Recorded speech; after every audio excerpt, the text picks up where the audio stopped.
Hey friends, Melissa Wick here. I own Wick Law Offices, a small business law firm here in Columbus, Ohio.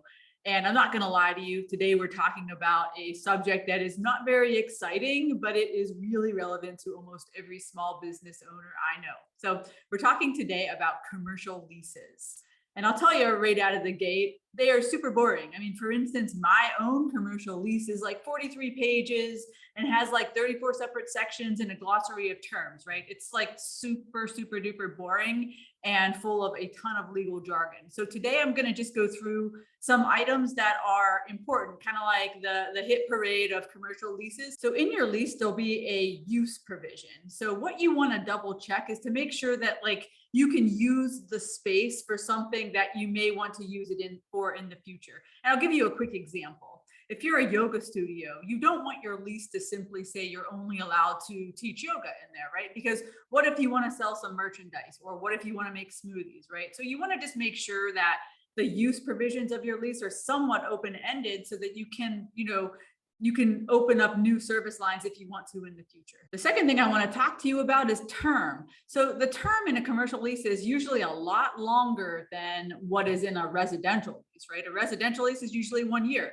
In a commercial lease, you're usually looking at like 5 years. And additionally, with term, you want to make sure that you have the right to renew, right? You don't want at the end of the term the landlord to rent your space to somebody else. And that's because if you've made substantial improvements to the space that are suited to your particular business, you don't want to lose that, right? You've invested your time and energy and resources into renovating a space. You don't want to lose the ability to continue to rent that space. So make sure that you have the first right of refusal on renewing that lease. The third thing about commercial leases is an item called CAM, C-A-M. And CAM is so over the top. I did an entire post on it last year. But CAM stands for Common Area Maintenance, and it's a fee that your landlord will just charge to you per month based on what the landlord thinks the landlord will have to pay to keep up the common areas and do general maintenance.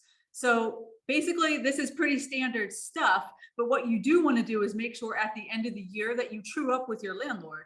Ask for actual proof of the expenses that the landlord spent on upkeep so that you can make sure you haven't overpaid. The fourth thing I want to talk to you about is maintenance. And I can sum this up generally by saying ask how old the HVAC is. Because a lot of times the tenant is liable for repairs of the HVAC, and that is a super expensive repair, right? And so you want to know how old the HVAC system is before you sign the lease. The fifth thing I want to talk about is personal guarantee.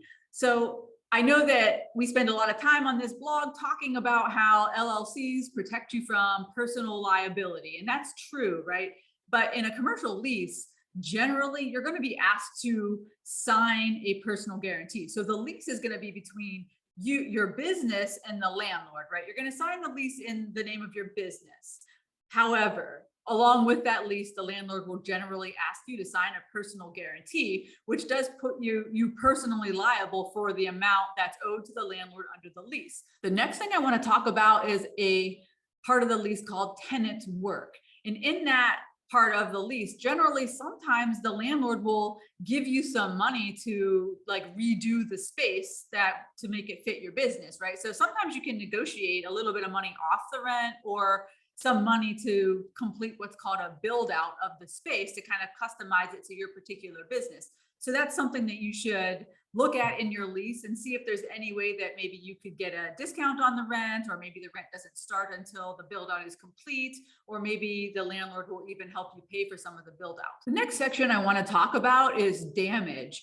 And this section really just discusses if the property is damaged, who pays for it. So you want to read carefully what you would be liable for if the space is damaged. And then also, and generally you can negotiate some of this stuff.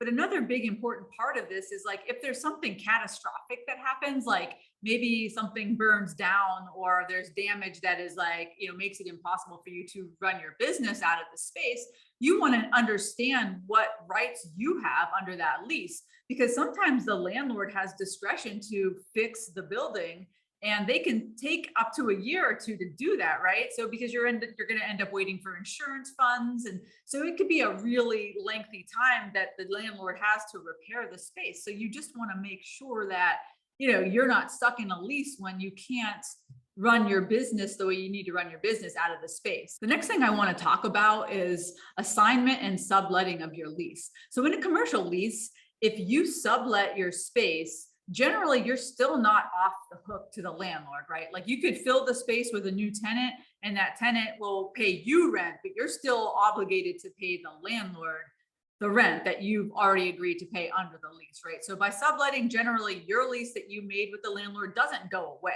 So one thing that you can try to negotiate in a lease is that if you do sublet, that you get let off the hook and the landlord terminate your lease and start a new lease with any sub tenant. And then the last thing you want to at least understand are the landlord's remedies. So we all know that things happen, right? And so if you can't pay your rent, if you're in a position where you're not able to make your rent and you end up defaulting, you want to understand what's going to happen. What does your landlord have the right to do? So ideally, you don't want your landlord to be able to take like overly punitive action against you. So my name is Melissa Wick. I own Wick Law Offices here in Columbus. If you have any questions about your commercial lease or just want a lawyer to take a look at it, I'm happy to provide that service. You can reach me at mwicklaw.com or 614-572-6366. And my website's www.mwicklaw.com. Thanks for watching.